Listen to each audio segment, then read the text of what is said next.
Happy holidays, everyone. It's Jeff Zito and another episode of the Celebrity Jobber Podcast. Thanks so much for checking it out. Streaming on Apple Podcasts, Spotify, or wherever you listen to podcasts. Please subscribe. Would love a 5-star rating and leave a review. You can check out past episodes online at celebrityjobber.com. This is a really, really great guest. I got to tell you, one of my favorite movies ever is Summer School with Mark Harmon. Freddie Shoup, such a great movie. I'm not so sure that Mark puts it up with, some of his best acting, but I loved it. Mark's mother, a very famous movie star and model, Elsie Knox. His dad, one of the greatest athletes of his time, Tom Harmon, won the Heisman Trophy with the University of Michigan back in the 40s. His dad then went to fly planes in the military, became an actor and a sportscaster after that. So not a real typical life for Mark Harmon, who was also a college athlete. The path that he took is definitely an unorthodox one, and we're going to talk about that. Plus his big break, his first job, and a lot of jobs that he's had, both in and outside of Hollywood. By the way, he's married to Pam Dauber. Mindy from Mork and Mindy, Nanu. Actor Mark Harmon is my guest this week on Celebrity Jobber. Hi, Jeff. How are you, man? I'm good. How are you? I'm good, man. I'm good. A fan of Michigan football. I am a fan of Old 98. Do you root for Michigan? Do you root for UCLA? Who do you root for in college football? I follow UCLA just because I have that pass. But, you mentioned Michigan. I follow them, too, and that's because I have a pass there with my dad as well. One of the greatest Michigan player of all time, I would have to say. The path that he took in life, it rubbed off on you. Obviously, correct? Or you learn what you learn, or you pattern what you pattern. But a great dad, and my dad was one of many kids, and believed in working hard for things and fighting hard for things, and he always was so appreciative of that trophy. He talked about that. He talked about how it became part of his life, like almost separated only by a comma. In other words, his name was never mentioned without comma, recipient of the Heisman Trophy. It became like part of the explanation for even who he was or defined him from that point on. But he was always so appreciative of that honor and tried to represent it, highly his whole life. So growing up with him as your dad, is that difficult? I mean, everybody's trying to be better or more successful than their parents were. Was that tough for you growing up with your dad being Tom Harmon? I never actually thought about it. It's just his dad, and he was traveling a lot. He was broadcasting on weekends and doing the local news both at 6 o'clock and 10 o'clock every night from different stations in Los Angeles. So maybe I'd get some time with him late on a Sunday afternoon if he got back from wherever he was traveling from broadcasting from. But he was a busy guy and did a lot of different things. So a terrific dad and certainly appreciative of that. But as far as picking up a football or trying to emulate him and all, I was just a jock. Whatever season it was, I was picking up that ball or whatever it was that time to pick up and trying to do that, and the football thing just kind of followed me. So that became what ended up being my focus in college, and certainly directed me toward UCLA and that education. So I look at the path that my dad put forward, and I'm appreciative of that, just because in some ways it set goals in a way at a time where a lot of people weren't thinking about that. So Mark, you mentioned being the quarterback of UCLA. At any point in time, were you thinking about the NFL? What were you thinking when college was coming to an end? Were you thinking about getting into acting, or did you go into another direction altogether? No, I was selling shoes. That's what I was doing. I wasn't at all thinking about acting, and I had, been around this business a little bit, but for the most part, I was doing what we were all doing, just trying to figure out what was next after college and what I was going to do with an education. It's an interesting thing to, go to a school like UCLA and pick a path, a field of study, and then try to put that to some kind of use in your life, which is not always easy, No, definitely not. So were you thinking about professional football at any point, or was that just completely out of the cards for you? I don't remember thinking about it much. As a kid, like I said, I whatever season it was, I was playing a sport, and football. I always look at football as like the first sport of the season. That's what you did in the summertime, and then it rolled into the fall. And I always looked at that and thought, I'd like to try to ride this or do this as long as I can and see what happens. I actually, in high school and stuff, I had much more success in baseball than I did football, but I hadn't played much football going into college. I played a little bit my junior year, and I broke my elbow, and that was it. And I didn't play at all my senior year. What I did as a freshman in college was just go after the team, Right.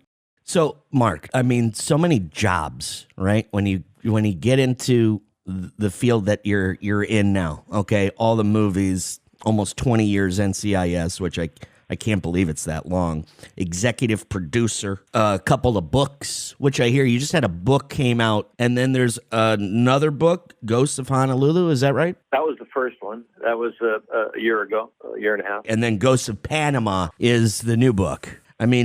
First of all, tell me a little bit about writing a book / being an actor. Are they two different things? Are they at all connected? Well, I don't know, to be honest with you. I know that, as an actor, you're obviously used to working with writers, and then maybe in television it's more daily, more apparent. It's not that you're actually writing the show; you're not. But the shows I've worked on, writers and actors talk to each other and share ideas. And so is there a correlation with that? Yeah, I think there is. Does it always happen? No, I don't think it does. But I never thought about any of this about wanting to be a writer at all. I kind of got into this thinking there was a story to tell, and certainly stories that people don't know about. And if they're interesting to me, then maybe they'd be interesting to someone else. The difference between Ghosts of Honolulu, which was the first book, that was, basically Pearl Harbor, 1940. So you're not talking to anybody current or alive. You're doing that from research. But this second book, Panama, Leon Carroll, my partner, he was there, and everybody you're talking to is someone you can, ask a question of and get an answer from. Right. The personal part of that has been a real change, and that's been interesting too. So, will there be more stories? Yeah, probably. But there's certainly stories to tell, and whether we'll tell them or not, I'm not quite sure, but there's an opportunity to do that. What is it, do you think, about NCIS and why? 20 years is a long time, playing the same character. Is it the subject matter? Yeah. Is that why people are so into it? Is that why the rabid fan base exists? I know, like podcasting, like the biggest podcasts are true crime. What do you think it is that really makes people love NCIS? I don't know. I know that when you look at an opportunity, a job opportunity comes down the line, and someone says, "Well, this is a pilot, or this is a TV show," or as an actor, I don't know what you look at as the long ball on that. You say, "Well, what is this going to be something that employs me for 6 months or 3 months or 1 month or a year?" Or maybe in television, you're thinking, if I get 6 months out of this, that's going to be gifted. You don't ever think in terms of 20 years. That's like Ozzie and Harriet stuff. Right. That's like unheard of. The fact that this show has found the audience it has for as long as it has is a credit to the storytellers, and certainly to the fans out there who follow it. I don't know. The longest show I had ever done prior to NCIS was like 4 or 5 years. I think that was on Chicago Hope or St. Elsewhere, one of those two. But I think, for me, I've just always thought about it as the job. It's you're going in for whatever it is you're going in for, whether it's a TV show or a movie or a play or whatever. As an actor, you're really in pursuit of the singular job. Tell me about your very first job. Do you remember what it was? Outside, doesn't have to be in the business, or it could be whatever it was. Very first time you collected a paycheck. What was it for? Selling flowers. Oh, delivering flowers. Delivering flowers, you said? Delivering flowers. That's it. Yep. What? How old were you? 16. Okay. And then you mentioned when you got out of school, when you got out of UCLA, I said, what was your first job? You said you were selling shoes. Is that true? Were you a shoe salesman right out of college? Yeah, even before that, I was selling advertising time. I was basically a radio buyer, I worked in radio for a couple of years, and then from there went to selling shoes. Yep. So whereabouts did the switch come? You're in the working world. So at what point are you like, selling shoes, being in advertisement isn't for me, I'm going to switch gears and go into acting? I was on a job selling shoes. I was getting on a plane to go wherever I was going. I was traveling all the time doing that job. And I was sitting next to a guy on the plane who, even before we took off, was complaining about, at the time, he was like 30 and I was in my 20s, so I thought he was pretty old. But he was talking about how miserable he was in his job and how he was just trying to reach retirement at 60. And I didn't really say anything. I just listened to him. But I kind of thought at the same time, well, I kind of feel the same way, right? I don't know where it's going, but for whatever reason, when I got home from that trip, I drove straight up to the offices where I worked, and I handed in my resignation, or my, that I was leaving in my 2-week notice, whatever. And I just said, I'm going to pursue this acting thing. And I went home and I told my parents, and they both thought I was nuts. They were supportive, but they both thought I was nuts. But that's kind of how it had to happen for me to put me in that mindset to stay on the attack of this business or this job pursuit or whatever it was I was trying to go after. I didn't know how to do it. No one had any, there wasn't a book you could read to say this is what you got to do. Or I just knew that I needed to try to work, and I needed to try to get an agent, and I needed to go to acting class, and I just went about trying to do that. I wonder what that guy on the plane is doing now, and whether or not he knew he was sitting next to you and ended up being a pivotal part in your decision-making to become a famous actor. That's an awesome story. That's an awesome story. Was there ever a big break? I did a lot of little jobs, and sometimes little jobs turned into memorable jobs, and I had one of those, and I got lucky.